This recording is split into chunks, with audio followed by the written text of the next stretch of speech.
warahmatullahi wabarakatuh. Salam kebajikan untuk kita semua. Kepada Bapak, Ibu, serta para hadirin yang saya hormati, pertama-tama marilah kita panjatkan puji syukur atas kehadiran Tuhan Yang Maha Esa yang telah memberikan rahmat serta karunia-Nya sehingga kita dapat berkumpul pada hari ini dalam keadaan sehat walafiat. Para hadirin sekalian, tentu saja kita tahu apa investasi terbesar dalam hidup ini, yaitu kesehatan. Dan fondasi utama dari kesehatan dimulai dari apa yang tersaji dalam isi piring makanan kita sehari-hari. Tentu saja, jika kita menginginkan kesehatan yang prima, maka isi dari piring kita adalah makanan-makanan yang bergizi. Hal itu juga dikemukakan oleh Badan Kesehatan Dunia WHO yang menyatakan makanan bergizi adalah fondasi utama dari kesehatan dan perkembangan manusia. Dengan ini juga sejalan dengan apa yang dikemukakan oleh ahli gizi kita, Profesor Dr. Swikarman, yang menyatakan bahwa makanan bergizi adalah kunci utama untuk menciptakan sumber daya manusia yang berkualitas. Lalu, bagaimana sih cara kita mengatur pola makanan bergizi tersebut?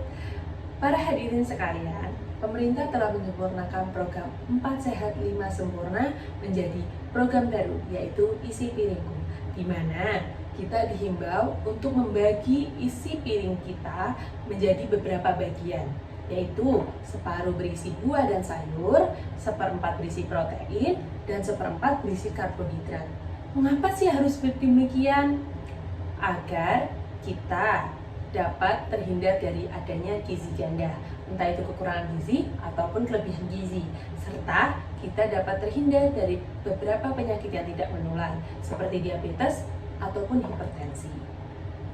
Akan tetapi saya paham benar, kemungkinan besar dari kita semua berpendapat bahwa makanan bergizi itu tidak enak dan cara pengolahannya pun ribet. Padahal Bapak, Ibu, serta saudara-saudara sekalian, itu tidak benar.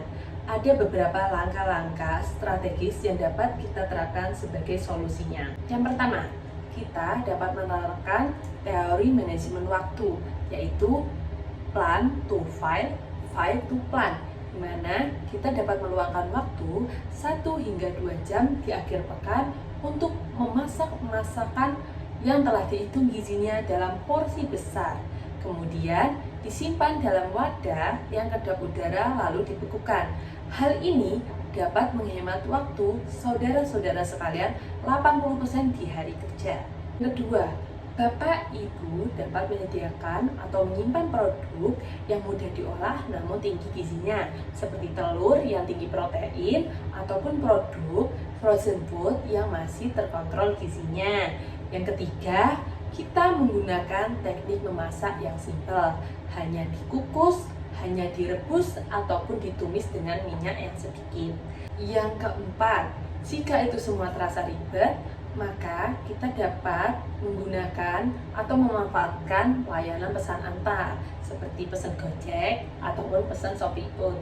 Namun perlu diingat, kita harus tetap mengingat isi atau komponen dari makanan yang kita pesan harus ada karbohidrat, protein, dan sayur serta buahnya. Para hadirin yang berbahagia, perlu kita ingat menerapkan isi piringku dan menyiapkan makanan bergizi di tengah kesibukan kita bukanlah soal tidak ada waktu, melainkan soal prioritas dan strategis. Kesehatan keluarga adalah investasi jangka panjang yang tidak ternilai harganya. Oleh karena itu, marilah kita mulai dari hal kecil, dari isi dapur kita, dari isi piring kita sendiri-sendiri. Dengan komitmen bersama, saya yakin kita dapat mencetak generasi penerus yang tidak hanya pintar, melainkan sehat, kuat, dan berakal. Baiklah Bapak Ibu sekalian, hanya ini yang dapat saya sampaikan. Apabila ada salah-salah kata dari saya mohon maaf sebesar-besarnya. Terima kasih atas perhatiannya. Wassalamualaikum warahmatullahi wabarakatuh.